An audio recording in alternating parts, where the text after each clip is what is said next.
Old faces at old places. Peter Reid takes Manchester City to Everton, poised to play his 500th league game. David James is just happy to get a game for Liverpool at Spurs. Bruce Grobbelaar injured, spot at Moscow pending. Today's footballing stories, and as far as Liverpool are concerned, ghosts of yesterday's past that kick off another busy sporting afternoon on Granada. Oh yes, we've also got the Magnificent Seven. Johnson, and Johnson the ball into acres of empty space for Highway, and Highway a brilliant crossback, and what a classic goal. Terry McDermott and that wonder goal tees up our football, which also features strongly in sports action, which begins at 3, along with our usual look at wrestling, boxing and rugby union. Goals Extra rounds things off at 5 o'clock. That only remember in the Granada region. Now, the Manchester United manager Alex Ferguson complained that last season his side were victims of what he called their own success, too many games in too many competitions. He won't have that problem this time, out of Europe, out of the Coca-Cola Cup. And now he's bringing the Norwegian striker Tore Andre Dahlum over for a week's trial to possibly help solve the goal-scoring problem. It's United at Wimbledon today. Alistair Mann spoke to Alex Ferguson this morning. Well, it's frustrating. It's frustrating for me and it's frustrating for the players because they're playing the way they believe in playing, the way I believe in them playing. And I think they're enjoying the football too. And it must be terribly frustrating for our supporters when you saw the response on Wednesday night, the applauding the team off the field at the end of the game. It tells you that they also recognise that we're playing football, but they're looking for results the same as we are. We don't like losing these major trophies, and so early in the season that it leaves us with the league to chase now right through the winter. And then when the FA Cup starts in January, we can then have another surge and attempt to do well in that cup. So oddly enough, it could be an advantage for you in concentrating on other things. Well, I certainly think it will be an advantage in relation to last season's glut of games towards the end. At the moment, it's one game a week now for us right through to January. We have international commitments with most of the players. Other than that, we can maybe do some good preparation each week. So what can you tell me about the Norwegian player who, at the moment, Manchester United, I believe, are taking on trial, are they not? Well, we're not taking him on trial as such. Well, I suppose in a way you're taking him over to see how he fares in our kind of football. In the games I've seen him play, he's good at getting shots on goal. He has a good scoring record with Rosenborg, and we just want to see how he fares in our training and in Manchester. See how he likes it himself. Because if there was some business ever done, then he would need to be happy that he's come to the right place. Does he speak English? I'm sure, absolutely. Does he speak Scottish? Yeah, well, we'll find out. Can he speak Scottish? Can he score goals? That's the question. Well, in the meantime, Tranmere, Stockport and Wrexham completed their weekend's business last night. Action then from Divisions 3, 2, 1. Rob Palmer. It was ladies' night at Prenton Park. Half-price admission for the fairer sex boosted the crowd to a season's best of 8,000. Could say the defending was like schoolgirls instead of schoolboys by Tranmere for Peterborough's goal, scored by former Everton apprentice Marcus Ebden. But Chris Malkin gave the girls something to scream about early in the second half, and Tranmere remain unbeaten at home. Stockport, after only 1 goal in 5 games, scored 5 goals in 1 game at home to Huddersfield. Andy Preece, who hadn't scored this season, opened his account on the half hour. Not a classic, the second was Peter Ward's free kick against the club that didn't want him. Kevin Francis is always good for a goal with his head. He scored 2 with his trusty right foot, the first in the 51st minute. For County's fourth, he let someone else make the aerial nuisance and provided the clumsy but effective volley. Francis involved in the 5th and final goal. His tackle come past, sending Andy Priest on a run for his second, and the slide down the second division table is halted. Wrexham seem to be on the ascendancy. Gary Bennett's first goal after 22 minutes was considered disputed. They raised arms in appeal for offside. Didn't put him off, though. A good 4,500 crowd had something to cheer about 5 minutes before half-time. The first goal for Steve Ball. But Wrexham hit back on the brink of the break. Former Liverpool reserve Barry Jones threw a web of legs. Colchester equalised 13 minutes into the second half. A failed clearance to Mark Kinsella. But the Welshman went forward in numbers and Gary Bennett finished off in style. His second, 3-2. The last goal, Carl Connolly and Gary Bennett, an interwoven little piece of play. Carl Connolly grateful for a gap, 4-2, and the Welshmen are heading for the top half of the third division table. That happy Friday feeling.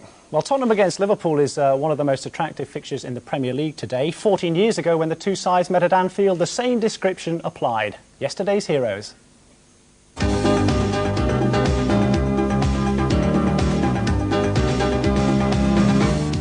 I've learned to do the right things at the right time, play the game a bit more simply than I normally did. I think that just comes with experience. It was all one-touch, two-touch football, and that's what people like to see. They don't like to see the ball kicked 70 yards.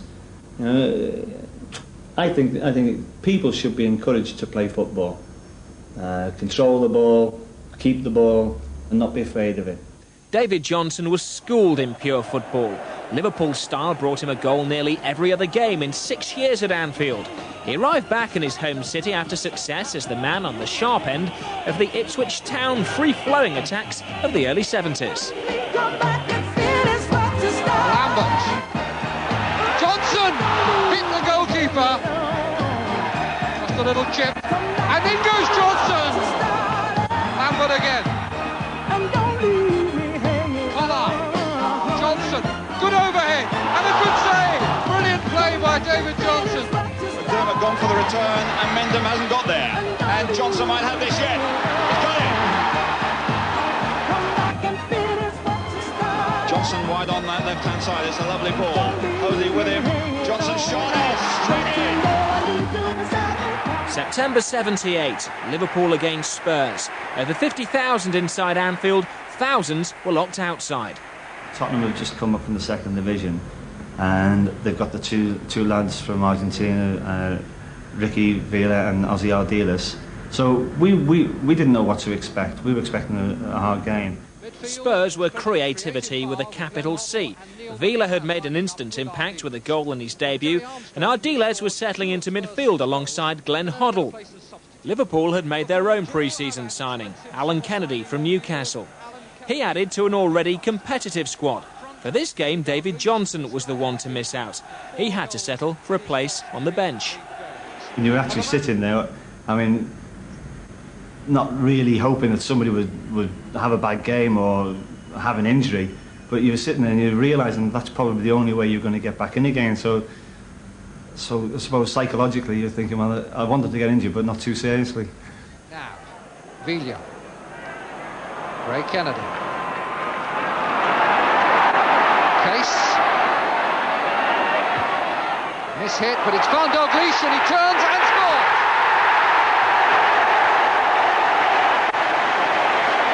I suspect that was miss-hit by Jimmy Case, but it couldn't have been miss-hit to a better player than Kenny Dalglish. Brilliant on the turn, round Perryman and in under Danes. 10 minutes gone, 1-0 to Liverpool, and Dalglish has got his 5th goal of the season. Hughes looks as though he's pulled a muscle, limping fairly heavily. Pressure at all, but now it's Case. Dermot put in by Highway, and the chest down by Perryman dropped nicely for Dalglish, and now Kennedy, and Souness, can he turn on it? Pulled it back for Case. Dalglish! After that ball had pinged around, it was played back to Case, and I'm sure that his shot was miss-hit, but it came nicely to Dalglish. and he deflected it past Danes as cool as you please. And Hughes is now saying, send him on.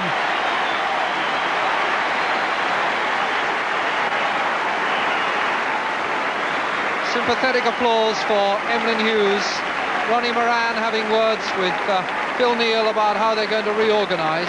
And so David Johnson, who was playing very well towards the end of last season and then got a bad injury just before the second half.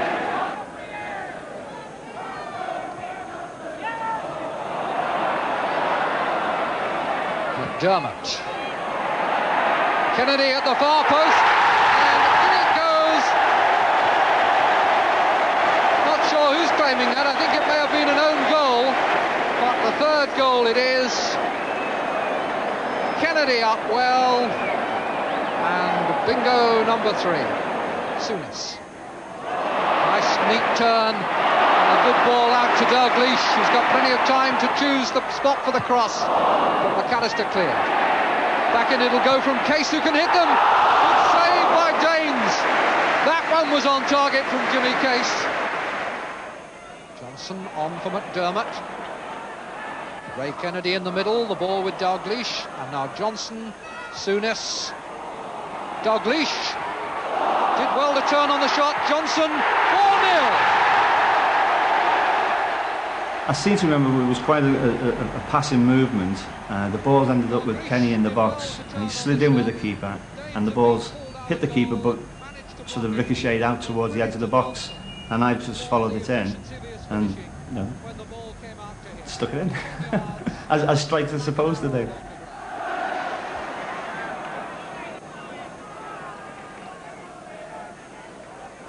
Dermot to Souness, Dalglish, Souness beautifully on his chest, and then a good shot, fisted away by Danes when it looked all over a goal. Souness, such skill there, beautifully taken on his chest, and the mark of the class player, the deliberation with which he picked off the shot. And now here's Dalglish put away by Ray Kennedy. Dalglish for Johnson, number 5. It was just a hit and hope. Again, Kenny's orchestrated it. He's actually said to me, well, run there. So I've gone for it. He's put the ball on the plate, and I've just turned and hit it. And it's fortunate enough gone through the keeper's legs. Highway to Souness. Chip in for Alan Kennedy. Gets a second chance and pulls it across for Johnson. Off the line brilliantly by Duncan, as Johnson was already celebrating his hat-trick. Brilliant clearance by Duncan. Now Highway. Can he get in on the scoring line? Penalty! And Duncan, having just saved Spurs a goal, looks now as though he's given away the 6th by bringing down Highway. And it's saved by Danes, but the referee is going to have it taken again. The referee has judged that Danes moved before the ball was struck. Will Neil put it in the same place again? No, he doesn't. So that now is 6-0, and this is becoming a rout. Johnson, and Johnson the ball into acres of empty space for Highway, and Highway a brilliant crossback. McDermott it was who finished it, and what a classic goal. And all Terry did as soon as that move started was just went on an arced run down the right wing and ended up at the end of a what was it, 6, 7, 8 second move, and he was at one end of the pitch at the start, was finishing off at the other end, and it was a tremendous goal. In terms of the situation and the occasion and the way it was and the way we played that, it has to go down as the best goal I've been part of and seen. Yeah. Oh well, Liverpool played the game the way it should be played. Simple.